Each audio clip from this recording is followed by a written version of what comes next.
ابن عباس نے روایت کرتے ہیں کہ نبی کریم صلی اللہ علیہ وسلم نے ارشاد فرمایا، کوئی آدمی نماز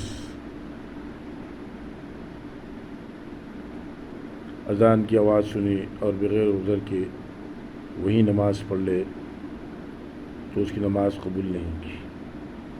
صحابہ نے عرض کیا، یا رسول اللہ صلی اللہ علیہ وسلم عذر سے مراد کیا ہے؟ آپ نے فرمایا اگر کوئی بیمار وغیرہ نہ ہو تو اس کی نماز قبول نہیں ہوگی۔ فرمایا کہ علماء فرماتے کہ اس کی فرض تو ادا ہو جائے گی، لیکن اللہ پاک نے جو ثواب رکھا اسے ثواب کا بدلہ نہیں ملے گا۔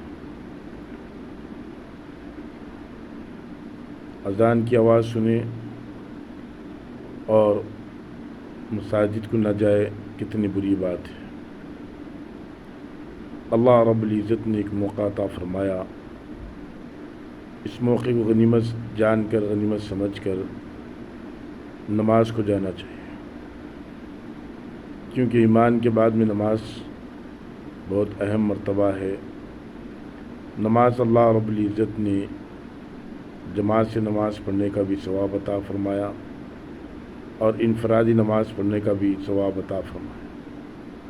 انفرادی نماز میں اور جماعت کی نماز میں درجات کا فرق بتایا، اسی لیے اذان سنیں تو ہر ایمان والے کو چاہیے کہ اگر کوئی اسے عذر نہ ہو تو مسجد کی طرف متوجہ ہو، مسجد کو جائے، مسجد میں جا کر جماعت کے ساتھ میں نماز پڑھنے کی فضیلت ہے۔ جیسے کہ فرمایا کہ جو شخص 5 وقت کی نماز اہتمام سے پڑھتا ہے، اللہ پاک اس کا کرام فرماتے ہیں 5 طریقے سے۔ ایک تو اللہ رب العزت جو آدمی روزی کے لیے پریشان ہے، روزی کی تنگی اس سے ہٹ جاتی ہے۔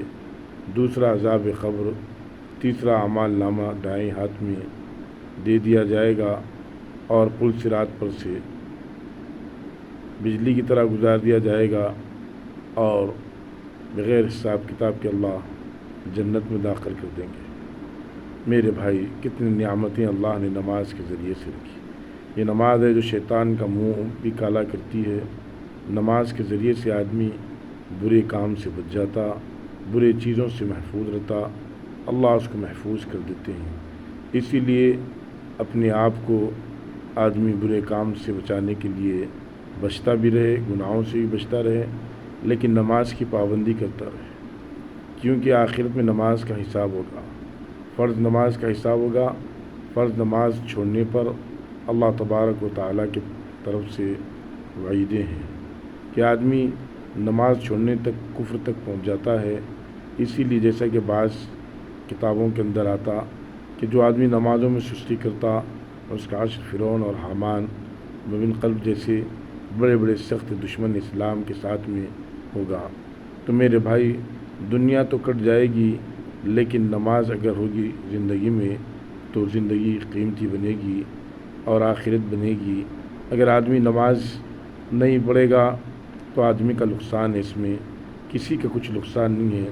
اسی لیے اپنے نقصان کو آگے رکھتے ہوئے اللہ کے حکم کو زندہ کرنا چاہیے۔ کہیں بھی اذان کی آواز سنیں، فوراً نماز کی طرف متوجہ ہو جائے۔ بمشکل نماز کے لیے 15 سے 20 منٹ لگتے آدمی کو، اگر نماز جلدی کھڑے گئی تو 10-15 منٹ میں نماز پوری مکمل کر کے آدمی واپس ہو جاتا۔ نماز بھی اس طریقے سے پڑھے کہ آدمی یہ سوچے کہ اعلیٰ درجہ بتایا گیا کہ میں اللہ کو دیکھ رہا ہوں، اور ادنیٰ درجہ یہ بتایا گیا کہ اللہ مجھے دیکھ رہا ہے۔